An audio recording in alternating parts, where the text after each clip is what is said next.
ওকে। আমরা এখন করছি ১০ নাম্বার চ্যাপ্টারটার একটা কাজ আছে। সেই কাজটা হচ্ছে একটা বেলুনের অঙ্ক, তাই তো? আচ্ছা, এখানে আমি বলছি ম্যাথটা কি ছিল? সেটা হচ্ছে এ ও বি ২ টি মাইল পোস্ট। আমরা জানি ২ টি মাইল পোস্টের মধ্যবর্তী দূরত্ব হয় ১ মাইল আর ১ মাইল সমান ১৬১০ মিটার। হ্যাঁ, ওকে। তো ২ টি মাইল পোস্টের মধ্যবর্তী স্থানের উপরের পি বিন্দুতে একটা বেলুন আছে। এখানে বেলুন থাকতে পারে, হেলিকপ্টার থাকতে পারে, পাখি থাকতে পারে, হ্যাঁ? প্যারাশুট থাকতে পারে, যা ইচ্ছা থাকতে পারে। তো এই পি বিন্দু থেকে এ আর বি এর অবনতি কোণ যথাক্রমে 30 ডিগ্রি ও 60 ডিগ্রি। তো যেহেতু আ এ এর অবনতি কোণটা 30 ডিগ্রি তার মানে এ থেকে কিন্তু এই পি বিন্দুটা একটু দূরে থাকবে।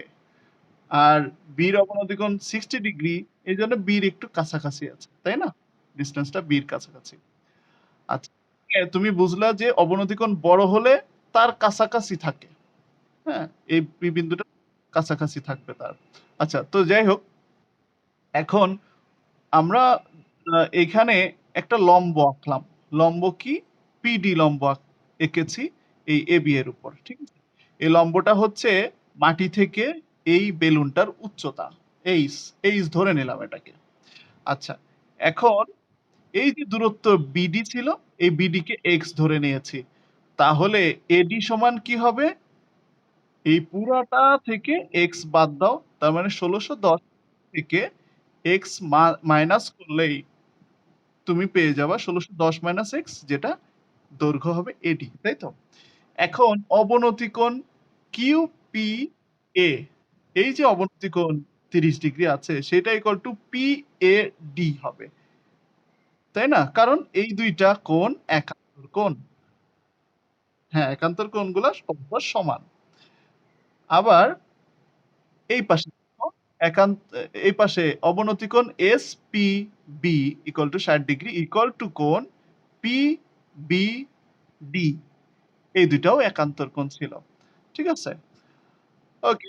তাহলে এইখানে আমরা ২ টা সমকোণী ত্রিভুজ পাইলাম। একটা হচ্ছে ছোট সমকোণী ত্রিভুজ আর একটা বড় সমকোণী ত্রিভুজ। তো তুমি যখন উচ্চতাটা নির্ণয় করবা তখন অবশ্যই এই ছোটটা নিয়েই আগে কাজ করবা। হ্যাঁ? আর পরে বড়টা নিয়ে কাজ করবা। আচ্ছা ঠিক আছে। আমাদের ক নাম্বারে আমরা যা করলাম সেগুলা একটু ধরে নিয়ে ক নাম্বারটা শেষ করতে হবে। তো আমরা কি করেছি? ওই যে মনে করেছি এ ও বি ২ টি মাইল পোস্ট। ঠিক আছে? এর মধ্যবর্তী পি বিন্দুতে মধ্যবর্তী কোন স্থানে পি বিন্দুতে একটি বেলুন আছে। আচ্ছা। তো ওই পি বিন্দু থেকে এ ও বি ২ টি মাইল পোস্টের অবনতি কোণ যথাক্রমে কিউপিএ ইকুয়াল টু 30 ডিগ্রি আর এসপিবি ইকুয়াল টু 60 ডিগ্রি। ওকে। এখন পিডি লম্ব এবি আঁকি। হ্যাঁ?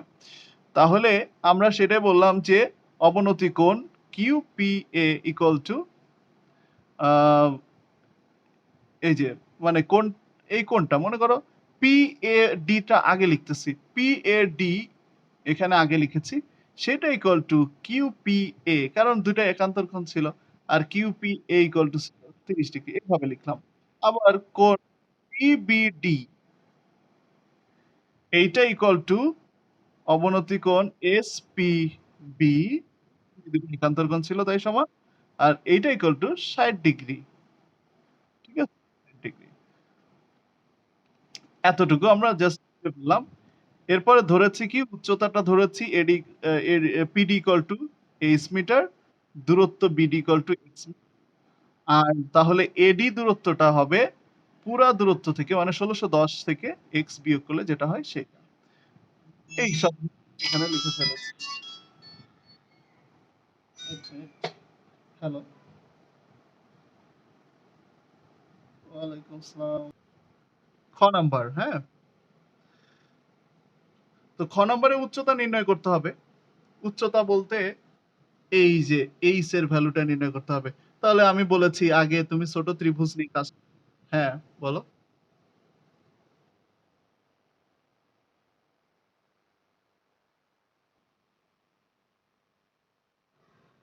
আচ্ছা সমস্যা নাই। আমি তো দিয়ে দিই। তাহলে কাজের মধ্যে সৃজনশীল কোশ্চেন তৈরি করা নাই। কিন্তু আমি এখানে সৃজনশীল কোশ্চেন তৈরি করে কিন্তু সলভ করাচ্ছি। তাহলে ক নাম্বারের কোশ্চেন হবে কি? ক নাম্বারের কোশ্চেন হবে যে আ উদ্দীপকের তথ্যগুলা চিত্র সহ বর্ণনা করো। তো আমরা চিত্র সহ বর্ণনা করলাম। খ নাম্বার হবে এই যে বেলুনটার উচ্চতা কত মাটি থেকে বেলুনটার উচ্চতা কত সেটা বের করো। তো খ নাম্বার এটা। আর গ নাম্বারের কোশ্চেন আমি কি করেছি জানো? গ নাম্বারের কোশ্চেন করেছি যে বেলুন থেকে ১ম মাইল পোস্টটির সরাসরি দূরত্ব কত? তাহলে এই সরাসরি দূরত্ব মানে কি? PA না? বেলুন থেকে ১ম পোস্টের সরাসরি দূরত্ব হচ্ছে PA। এর সরাসরি দূরত্ব PA। P এর মান বের করব হচ্ছে গ নাম্বারে। আচ্ছা তো চলো এখন খ নাম্বার কি? উচ্চতা বের করতে হবে খ নাম্বারে। আমি বলেছিলাম উচ্চতা বের করতে গেলে তুমি ১ম এ ছোট ত্রিভুজ নিয়ে এটা কাজটা করবা আর পরে বড় ত্রিভুজ নিয়ে কাজটা করবা। ছোট ত্রিভুজ PDB হতে হ্যাঁ, মানে সমকোণী ত্রিভুজ PDB হতে এটা দেখো লম্ব আর ভূমি দেয়া আছে। তার মানে tan 60 নিয়ে কাজ করতে হবে। tan 60 হচ্ছে লম্ব বাই ভূমি। তো খেয়াল করো। তো আমি তাই করেছি। tan 60 ডিগ্রি ইকুয়াল টু লম্ব বাই ভূমি। লম্ব h ছিল, ভূমি x ছিল। এখান থেকে এই 60 ডিগ্রি ভ্যালুটা বসাই দিয়ে তারপরে আমরা এটাকে একান্তরকরণ করলাম। ঠিক আছে? মানে x টা ওখানে গেল, এই √3 টা নিচে আসলো। একান্তরকরণ করলাম। তাহলে এটা ১ নাম্বার সমীকরণ ধরলাম। এখন এই যে x এর মানটা, হ্যাঁ? এই x এর মানটা আমরা দ্বিতীয় ত্রিভুজ নিয়ে যখন কাজ করব তখন বসাই দিব। তাহলে দেখো এই দ্বিতীয় সমকোণী ত্রিভুজ হচ্ছে PAD। তাহলে সমকোণী ত্রিভুজ PAD হতে আমরা কি পাই? লম্ব আর ভূমি। তাহলে লম্ব বাই ভূমি আবার tan, লম্ব বাই ভূমি আবার tan 30 ডিগ্রি নিয়ে কাজ করতে হবে। তাহলে খেয়াল করো tan 30 ডিগ্রি ইকুয়াল টু লম্ব ছিল h আর ভূমি ছিল এটা। আচ্ছা তো এখন মানটা বসাই দিয়ে আর গুণ করি। আর গুণ করলে 1 এর সাথে এটা গুণ হয়ে এটাই হবে আর √3 এর সাথে এটা গুণ আকারে থাকবে। এরপরে এই পাশে x টা আমি এই পাশে x মাইনাস আছে ওই পাশে নিয়ে যেয়ে প্লাস হয়ে যায়। x এর ভ্যালুটা ১ নাম্বার থেকে বসায় দিই। ঠিক আছে? লিখতে পারো ১ নং হতে x এর মান বসিয়ে ১ নাম্বার হতে x এর মান বসালাম। তো মান বসাইলে এরপরে লসাগু করি আমরা এখানে একটু। তো লসাগু করলে দেখো নিচে এখানে √3 আছে। তো √3 হচ্ছে লসাগু আমাদের। এর নিচে তো কিছু নাই। তো এর √3 লসাগু। যেহেতু এর নিচে কিছু নাই সেহেতু এই যে লসাগু যেটা আছে সেটা দিয়ে এর উপরের সংখ্যাটাকে গুণ করতে হবে। তাহলে এই √3 দিয়ে আমি যদি এই √3 রে গুণ করি তাহলে √3 গুণ √3 কি হয়? √3 স্কয়ার হয়। আর √3 স্কয়ার মানে হচ্ছে স্কয়ার আর রুট কেটে অ্যান্সার 3। হ্যাঁ, তার মানে এখানে 3 হলো 3h প্লাস h, তার মানে টোটাল হলো 4h বাই √3 আর ওপাশে 1610। h ইকুয়াল টু কি হবে? h ইকুয়াল টু হবে এই যে 4/3 এই পাশে যেভাবে আছে ওই পাশে গিয়ে জাস্ট উল্টা হয়ে যাবে। পাশে গিয়ে জাস্ট উল্টে গেল। হ্যাঁ, গুণ আকারেই থাকবে। এরপরে তুমি যদি ক্যালকুলেশন করো তাহলে মানটা আসবে 992। ঠিক আছে? এটাই হচ্ছে উচ্চতা। তার মানে আমরা উচ্চতাটা বের করে ফেলেছি। ওকে? গ নাম্বারে চলে যাব। গ নাম্বার গ নাম্বারে কোন ত্রিভুজ নিয়ে কাজ করব শুধু? শুধুমাত্র এই ত্রিভুজ নিয়ে কাজ করব। দেখো আমাদের উচ্চতা h মাত্র বের করলাম। h আছে। আমাদের লাগবে অতিভুজ। অতিভুজ লাগবে না? সরাসরি দূরত্ব তো অতিভুজ, তাই না? তাহলে লম্ব বাই অতিভুজ। কোন সূত্র? লম্ব বাই অতিভুজ? sin 30 ডিগ্রি এখানে। আমরা গ নাম্বার এখানে করে ফেলি। আচ্ছা। কোশ্চেনটা যদিও লিখে দিয়েছি। ওকে। এখন ক নং এর সাহায্যে ক নং হতে যা পাইছো সেটা লিখে নাও। আর ক নং এর সাহায্যে বলতে ক নং এর যে ত্রিভুজ আছে ওই ত্রিভুজটা ব্যবহার করবে এইজন্য ক নং এর সাহায্যে লেখা হইছে। আচ্ছা ক নম্বরের সমকোণী ত্রিভুজ ADP হতে আমরা কি পাই? sin 30 ডিগ্রি ইকুয়াল টু লম্ব বাই অতিভুজ। অতিভুজ ওখানে ছিল AP আছে। আচ্ছা, মানটা বসাইলাম হাফ। আর এখানে করলাম। আর গুণ করলে 2 গুণ এত হলো দুই পাশে AP। তার মানে AP ইকুয়াল টু 2 ইনটু এত। 2 ইনটু এত। চলে 1394 হচ্ছে আমাদের অঙ্ক। এই ম্যাথটা অনেক ইম্পোর্টেন্ট, অনেক। ঠিক আছে? এটা ডেফিনিটলি তোমাকে করতে হবে। তো ঠিক আছে,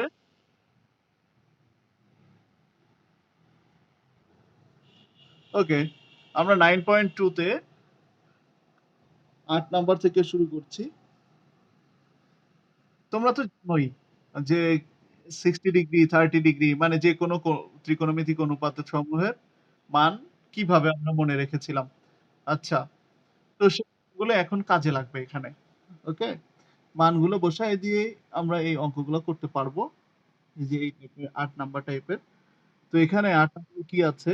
1 minus cos square 60 degree divided by 1 plus cot square 60 degree. এখন তুমি tan 60 ডিগ্রির মান জানো। tan 60 ডিগ্রির মান ছিল 1 শুধু √3। tan 60 ডিগ্রির মান ছিল শুধু √3। তাহলে cot 60 ডিগ্রির মান হবে তার উল্টা, শুধু √3 এর উল্টা মানে 1/√3। ঠিক আছে? আচ্ছা, কিভাবে নিচের মানটা বসায় দাও 1/√3 আর হোল স্কয়ারটা ডেফিনিটলি দিতে হবে। যেহেতু এখানে স্কয়ার আছে, স্কয়ার মানে মান বসায় তার উপর হোল স্কয়ার দিতে হবে। ওকে? আচ্ছা। তো এখানে দেখো 1 কে রুট করলে তো 1 ই, 1 কে স্কয়ার করলে তো 1 ই। √3 কে স্কয়ার করলে রুট আর স্কয়ার কেটে শুধু 3 হবে। 1 প্লাস 1/3। ওকে? এখন উপরে দেখো, উপরে লসাগু করতে হবে, আর নিচেও লসাগু করতে হবে। তো ঠিক আছে, লসাগু করলাম আমরা। উপরে 2/3 আর নিচে 4/3। 2/3 ইনটু এটা উল্টে যাবে 3/4 হবে। এটা কাটা, এটা হচ্ছে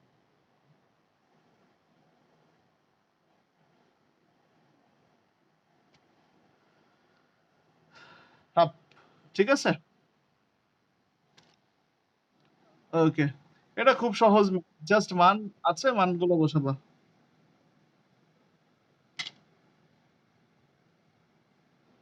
৮ নাম্বার ম্যাথটা যেমন জাস্ট মান বসায় ক্যালকুলেশন, ঠিক ৯ টাও একই। মানগুলো বসাবা tan 45 degree, sin 60 degree, 30 degree, tan 60 degree. এই মানগুলো বসাবা, ক্যালকুলেশন করবা। ৯, ১০, ১১ মাঝখানে ইনটু বলতে ওই যে cos 60 ও ৯ নাম্বার ইনটু দেয়া, হ্যাঁ ইনটু।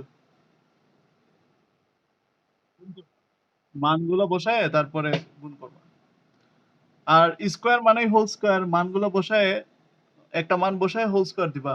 যেমন sin 60 ডিগ্রির মানটা বসায় sin 60 ডিগ্রির মানের উপর হোল স্কয়ার হবে। ঠিক আছে? এটা তো বুঝছই। 10 নাম্বারও সেম। মোটামুটি 14 নাম্বার পর্যন্ত প্রায় একই রকম। তো আমি 12 নাম্বারটা একটু দেখাই দিচ্ছি। প্রমাণ। 12 নাম্বারে হচ্ছে প্রমাণ। প্রমাণ করতে গেলে লেফট হ্যান্ড সাইড লিখতে হবে cos square 30 degree minus sin square 30 degree. এটাও একই রকম আগেরগুলার মতোই।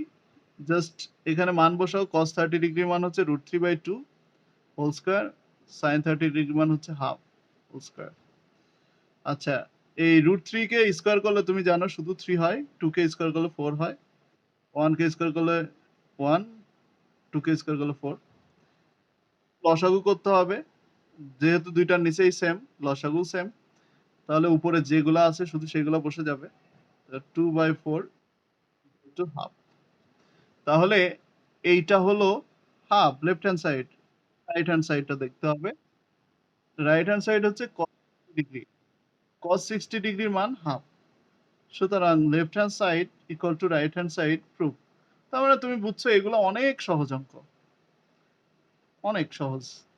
এগুলো জাস্ট মান জানলেই হয়ে যাবে। তুমি মান জানো কিনা তার টেস্ট এইগুলা। আচ্ছা, ঠিক একই রকম ভাবে তুমি করতে পারবা পরের দুইটাও 13, 14 কিভাবে করতে হয়। এরপরে আমি দেখাবো 15 আর 16। ওকে? চলো 15 নাম্বার দেখি। 15 নাম্বার ম্যাথটা হচ্ছে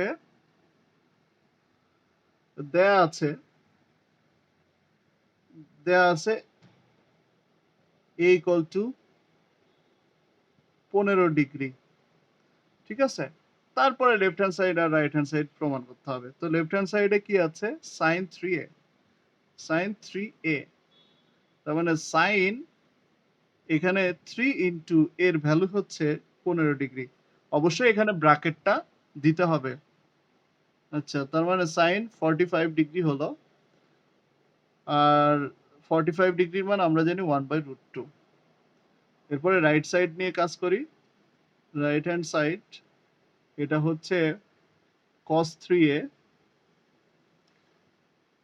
cos 3 এটা লিখলাম। এরপরে cos 3 ইনটু 15 ডিগ্রি। সো তুমি বুঝতে পারছো cos 45 ডিগ্রির মানও 1/√2।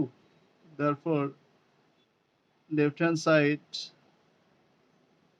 equal to right hand side short। একদম সহজ অঙ্ক, জাস্ট মান বসায় দিয়ে প্রমাণ করা। এরপরে আমরা করব 16 নাম্বার। 16 নাম্বারও লিখে ফেলো কি দেয়া আছে। দেয়া আছে a equal to 30 ডিগ্রি। আর লেফট হ্যান্ড সাইডে কি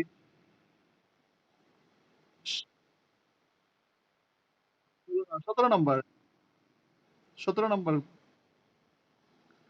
17 নাম্বার লিখে নাও। মানে লাস্টেরটা করতেছি 17 নাম্বার, হ্যাঁ? তাহলে tan 2a এটা equal to tan 2 into 30 degree. তার মানে tan 60 ডিগ্রি। tan 60 ডিগ্রির মান তুমি জানো শুধু √3। ওকে? এরপরে right hand side. Right hand সাইডে 2 tan আছে। 2 tan a divided by 1 minus tan square. 2 tan a divided by 1 minus tan square. তাহলে 2 ইনটু tan কত degree? 30 degree. 2 degree divided by 1 minus tan is 30 degree. তো tan 30 ডিগ্রির মান নিশ্চয়ই মনে আছে 1/√3। আর 1/√3 আর 1/√3 এর উপর হোল স্কয়ার হবে কারণ tan এর উপর স্কয়ার ছিল। আচ্ছা, উপরে 2/√3 হলো কারণ এই 2 1 এর সাথে গুণ হবে। আর নিচে 1 মাইনাস 1/3। 2/√3 উপরে, নিচে 3 মাইনাস 1/3 মানে লসাগু করলাম নিচে। তাহলে উপরে 2/√3 নিচে হচ্ছে 2 বাই শুধু 3। এটা ইকুয়াল আমরা কি করতে পারি 2/√3 ইনটু যখন এই পুরো ভগ্নাংশটা ভাগ আকারে থাকে সেটাকে গুণ চিহ্ন করতে চাও উল্টে যাবে। তাহলে 3/2 একটা একটা 3 কে কয়টা √3 আকারে লেখা যায় জানো? 2টা √3 আকারে লেখা যায়। তার মানে উপরের এই 3 কে আমি 2টা √3 আকারে গুণ গুণ করে লিখতে পারি। মানে গুণ আকারে লিখতে পারি। এই একটা 3 কে ভেঙে আমি 2টা √3 আকারে লিখতে পারি। সেটা লিখলাম। এটা আর নিচেরটা হচ্ছে √3। তাহলে একটা √3 কেটে গেল। তাহলে এট লাস্ট কি থাকে? শুধু √3 থাকে না? তার মানে দেখো left hand side equal to right hand side. Short. Okay, আজকে তাহলে 17 পর্যন্তই। তোমাদের এইচডব্লিউ থাকবে 17 পর্যন্তই যা আছে ওগুলা সব। অবজেক্টিভ গুলোও বাসায় প্র্যাকটিস করবা। ওকে? এতটুকুই থাকবে।